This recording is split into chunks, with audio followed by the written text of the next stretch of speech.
Su convocazione dell'assessore all'edilizia scolastica d'intesa con il sindaco di Agrigento, Francesco Miccichè, si è tenuta ieri presso la sala giunta comunale una riunione operativa finalizzata a fare chiarezza sulle condizioni strutturali della scuola Pirandello, alla quale hanno partecipato anche la dirigente dell'Istituto Comprensivo Agrigento Centro, una rappresentanza dei genitori, i responsabili dell'UTC del Libero Consorzio Comunale di Agrigento, il sindaco e gli assessori al ramo, il presidente del Consiglio e il dirigente tecnico patrimonio del Comune. I partecipanti preliminarmente hanno preso atto della prosecuzione a tutt'oggi delle attività didattiche sia di competenza del Comune di Agrigento che in parte del Libero Consorzio Comunale, in quanto la sede in questione non presenta problematiche tali da far ritenere necessaria un'immediata soluzione alternativa.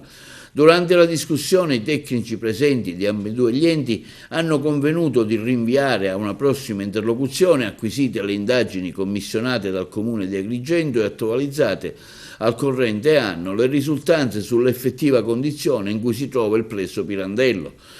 In maniera unanime le parti presenti, portatrici di interessi diversi, pur se finalizzati a non creare inutili allarmismi nell'utenza, hanno convenuto di attendere le risultanze sopra descritte, proseguendo nelle attività scolastiche in corso, con la consapevolezza, per espressa dichiarazione del sindaco, che qualora il plesso Pirandello venga dichiarata la non adeguatezza alla funzione, sarà reperita ulteriore struttura di proprietà dell'ente adeguata e facilmente accessibile.